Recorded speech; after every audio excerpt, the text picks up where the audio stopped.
My husband hadn't lifted a finger to help with housework ever since we got married. Instead, he'd come asking for things and act like a child. Even after our daughter was born, he didn't change. When our daughter suffered from a high fever, I was frantically nursing her. I told him I didn't have time and he'd have to figure out dinner himself. He unexpectedly got mad at me. If you dare prioritize the kid over me, then we're getting a divorce. I didn't hesitate and gladly agreed to it. Too late now, if you regret it. A few days later, I received a frantic call from him, clearly on the brink of losing it. I'm Aita, 30 years old. I'm a reasonably successful children's book author. I used to be a regular office worker, but retired when I got married. At my husband's request, I became a homemaker, but I had too much free time after finishing the chores.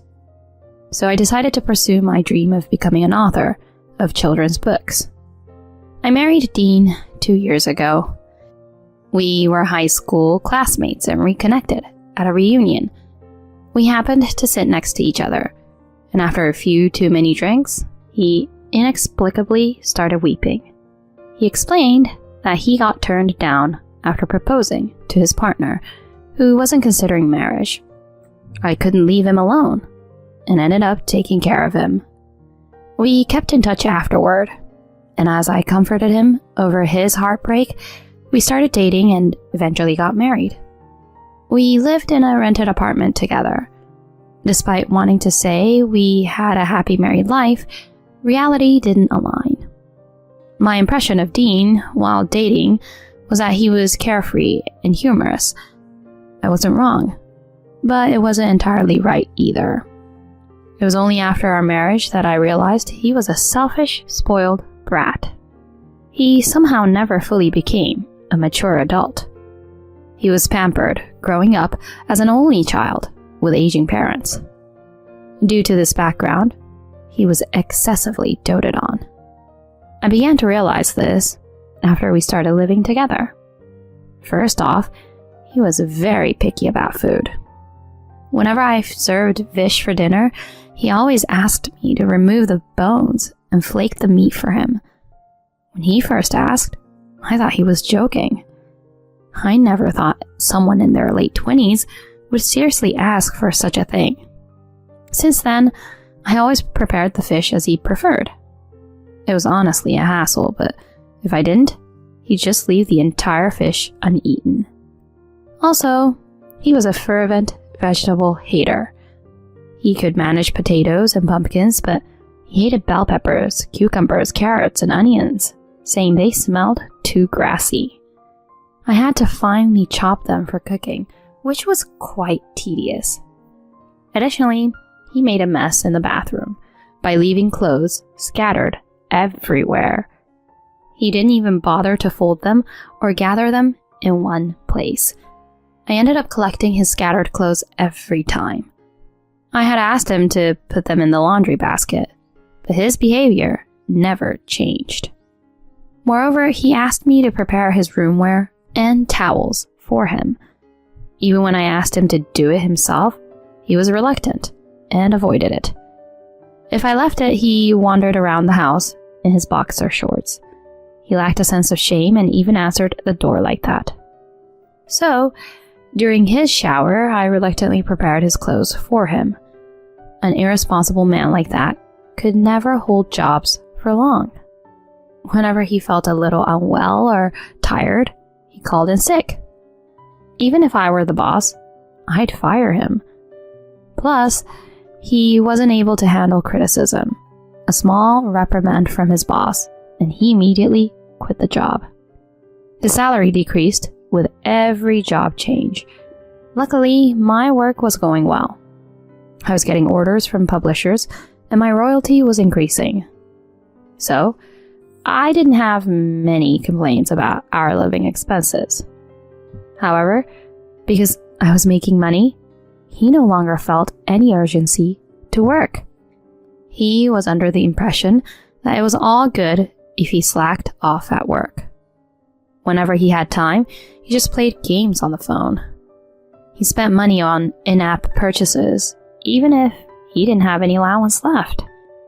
I don't mean to say playing games was bad, but he bothered me that he kept spending on unproductive leisure when he wasn't making much. Hey, I found a receipt in the trash can. Did you spend on your games again? You bought something just the other day. We agreed that you'd limit your monthly spending to $30, right? When I scolded him, he shrugged it off. Don't get so mad. I just really wanted that limited time item. I'll try not to spend next month. He'd casually apologize, but he never kept his word. He was a grown adult, so why couldn't he manage money sensibly? He seemed to remain a handful no matter his age. It was like I was his mother rather than his wife. Initially, I found his reliance cute and charming, but soon it became nothing but frustrating. I was stuck in a state of annoyance, but unable to take the step towards divorce, so I was troubled. Then, I found out about my pregnancy. Dean was thrilled with the news. I was genuinely happy about having a baby and had some hopes too. Maybe, if he became a father, he'd finally grow up a bit. But, to cut to the chase, my expectation was too optimistic. During my pregnancy, his selfishness didn't improve. Even while I suffered from morning sickness, he'd ask for food and laundry to be done. When I asked him to take care of things for me, he complained, saying it was the housewife's job. He didn't even help carry heavy bags when we went shopping. He was engrossed in his phone, playing games while I struggled with the shopping bags. And worst of all, when he saw my growing belly, he uttered hurtful words like, "Disgusting," and, "I can't see you as a woman." He had no regard to whose baby I was carrying. Despite being a father-to-be, his indifferent attitude made me lose my affection for him rapidly. Eventually, I gave birth to a healthy baby girl named Irene. After childbirth, I went to stay with my parents for a while. I gave some money to Dean and asked him to manage on his own. My parents were excited to have me and the newborn and urged me to take it easy. I indulged in their advice. But just 2 days later, I got a message from Dean asking me to cook for him. Turns out, he had blown all the money I gave him on in-game purchases. I was truly astounded by that, so I told him to figure it out himself. To everyone's surprise, he started coming to my parents' house every day to eat. He chowed down without restraint and didn't even bother to clean up after the dishes, let alone show appreciation to my parents. My parents were giving him the side eye despite him being my husband. I was utterly embarrassed by him. Even after becoming a father, his spoiled attitude hadn't changed at all, and I was still taking care of everything. There were other things that bothered me too. He started acting suspiciously. For instance, he claimed to have work-related dinner or overtime more frequently. When he returned, he smelled like soap and didn't let go of his phone. He grinned while staring at it, which creeped me out. I suspected he was cheating, but I let him be. I was fed up with him, to the point that I didn't even care about getting jealous. Then one day, Irene caught a bad cold with a high fever. She woke up crying in the morning, and her face was all red. Since it was a weekend, Dean was at home. I hurriedly prepared to take her to the doctor and asked him to drive. His reply was outrageous. "Oh no, I can't today. I have plans to meet friends. It's a long-standing arrangement, so I don't want to cancel at the last minute." Are you kidding me?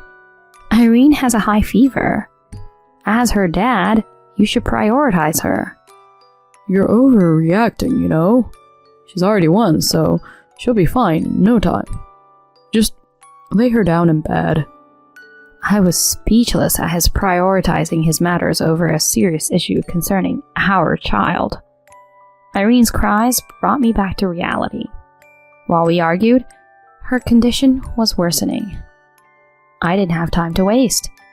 I immediately called a car service and headed to the clinic. The doctor diagnosed her with a viral cold and assured me she'd recover soon with medications. After having an IV treatment, we returned home late afternoon. Then I managed to get her to sleep after giving her medicines. I was busy looking after her, so the house was a mess. I was too exhausted and planned to clean up the next day when I had more energy. Just as I took a break, Dean returned home. He glanced at the room, frowned, and started complaining. Hey, what's up with this mess? Can't you even clean even though you're a stay-at-home? And where's my dinner? Fed up with his selfish complaints, I couldn't hold back and retorted harshly. I just came back from the doctor a little while ago. Can you see that I was busy? I'll clean up tomorrow. Figure out your own food. That's unacceptable. Do your duties as a wife properly. Clean the house now and get my dinner ready. I already told you no. I wasn't fooling around like you were. You're an adult. Stop being so selfish. I'm going to bed. I took Irene to the bedroom and went to sleep. The next day, when I woke up, Dean was nowhere to be seen. I felt it was convenient not to face him.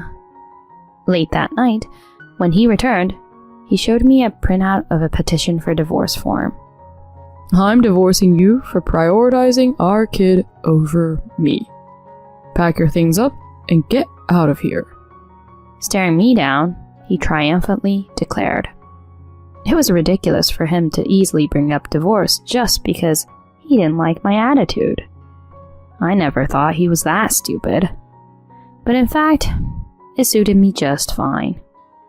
Sure, let's do that. I quickly agreed and started packing my belongings.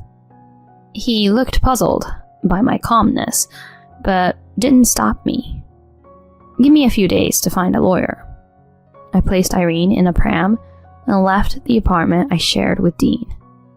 On my way to my parents' place, I struggled to suppress a smile on my face. Too late, even if he regrets it now. He was on the brink of plunging into a living nightmare. Several days later, Dean, in a half-crazed state, showed up at my parents' house. He aggressively confronted me. What the hell did you do? You owe me an explanation. According to him, he received a notice from the management company that the rent was overdue. He also couldn't make utility payments from his account. Furthermore, he couldn't use his card for shopping. I gave him a cold stare while he was yelling and fussing. Let me ask you, what made you think that you could freely use my money as you did before? We're getting divorced, so it's obvious that access to my bank accounts and cards would be stopped. From now on, pay your rent and utilities yourself. What? Don't act so selfish. Because you weren't taking care of me, we're getting a divorce. At least, pay me alimony. To his ridiculous retort, I snapped back. You're the one who's going to pay alimony. You were cheating on me. He went pale for a moment and tried to play it off. What are you talking about? Of course, I wasn't letting him off the hook. You're planning a trip with your girlfriend, right? And you promised her to buy a designer's bag. What's her name? Mary, is it? You seem to be quite smitten, inviting her to our apartment. I had set up baby cams in Irene's room. I kept quiet about it to him because I thought he was going to object, saying it was a waste of money. On those cameras, I saw him having Mary over and getting cozy. He was even making promises for a trip and an expensive bag. So, I have solid evidence. You're the guilty party, so I'll be demanding alimony and child support. He turned completely pale and immediately dropped to his knees, begging for forgiveness. You know I don't have that kind of money. She's married too, and it was just a spur-of-the-moment thing. We won't meet again. He desperately explained, but it was just too late. You're ridiculous. Even if there hadn't been infidelity, I'd already run out of patience with your selfishness and whims. I'm not your mother. I'm sick of taking care of a grown-up, acting like a child. Please, don't be so cold. I'll say what I want now. Aren't you ashamed to make your wife take care of everything at your age? I can't live with someone who prioritizes their own stuff over a child's high fever. Upon hearing that, he flushed red and exploded. He shouted, You darn woman, and raised his fist. Suddenly, a loud voice echoed, Stop it! And my dad and brother restrained him. They are both heavyweight lifters, so restraining him was no big deal. He moaned while he had tears in his eyes. Ouch! Please let go! After he tried to use violence against me, seeing him cry over this was truly pathetic. I faced him and bid our final farewell. Don't ever show up in front of me again. Let's handle everything through lawyers from now on. You might struggle to handle a grown-up situation since you're not very mature. Then he was forcibly kicked out by my dad and brother. Afterward, I demanded alimony and child support through my lawyer. He borrowed money from a bad source and paid it all at once. I also went after his girlfriend, Mary. Honestly, I don't hold much grudge against her about the infidelity. If anything, I feel thankful for her being the trigger for a divorce. But in the footage from the camera, she mocked my appearance and called Irene ugly like her mom. That angered me, especially mocking my daughter, so I decided to punish her properly. I sent the footage on the baby cams to her husband, and they ended up divorcing as well. She blamed Dean, and they parted ways after a fight. Dean, chased by debt collectors, is now working deep sea fishing in the cold northern sea.